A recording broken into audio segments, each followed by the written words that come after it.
ನಡಿ ಈಗ ಶುರು ಮಾಡೋಣ. ಕೇಸರಿಯಿಂದ ಮನೋಲ್ಲಾಸ ಮನಸ್ಸು ಮತ್ತೇರಿ ಕುಣಿದಾಡಿದೆ ನೋಡು, ಮನಸ್ಸು ಮತ್ತೇರಿ ಕುಣಿದಾಡಿದೆ ನೋಡು.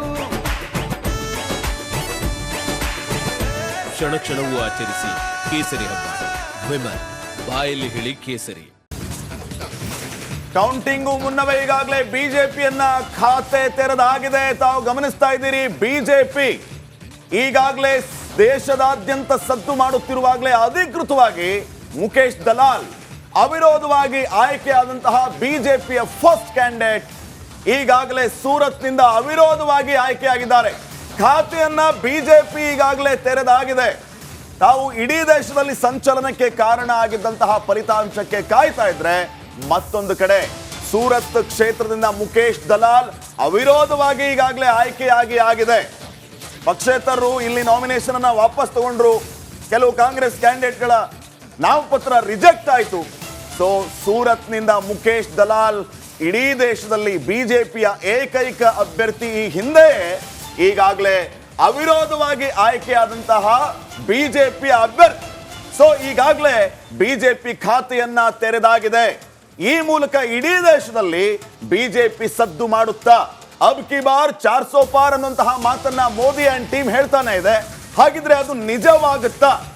ಎಕ್ಸಿಟ್ ಪೋಲ್ ಅಲ್ಲಿ 370ರಿಂದ 390ರವರೆಗೂ ಗೆದ್ದೇ ಗೆಲ್ಲುತ್ತೆ NDA ಒಕ್ಕೂಟ ಅಂತ ಇದೆ. ಆದ್ರೆ ಕಮಲ ಕಲಿಗಳು ಹೇಳ್ತಾ ಇರೋದು 400ಕ್ಕೂ ಹೆಚ್ಚು ಕ್ಷೇತ್ರಗಳನ್ನ ಗೆಲ್ತೀವಿ ಅಂತ. ಎಕ್ಸಾಕ್ಟ್ಲಿ ಶ್ರೀಪಾದ್, ನೀವು ಹೇಳ್ತಾ ಇದ್ರಿ 400 ಸ್ಥಾನಗಳನ್ನ ಬಿಜೆಪಿ ಗೆಲ್ಲುತ್ತೆ ಅನ್ನುವಂತಹ ವಿಚಾರವನ್ನ ಕೂಡ ಹೇಳ್ತಾ ಇದ್ರೆ, ಚುನಾವಣೋತ್ತರ ಸಮೀಕ್ಷೆಯ ಫಲಿತಾಂಶ ಕೂಡ ಅದನ್ನೇ ಹೇಳ್ತಾ ಇದೆ. ಹಾಗಾಗಿ ದೊಡ್ಡ ಮಟ್ಟದ ವಿಶ್ವಾಸ ಬಿಜೆಪಿ ನಾಯಕರಲ್ಲಿ, ನಾವು ಈ ಬಾರಿ ಮತ್ತೆ ಸರ್ಕಾರ ರಚನೆ ಮಾಡೇ ಮಾಡ್ತೀವಿ ಅಂತ.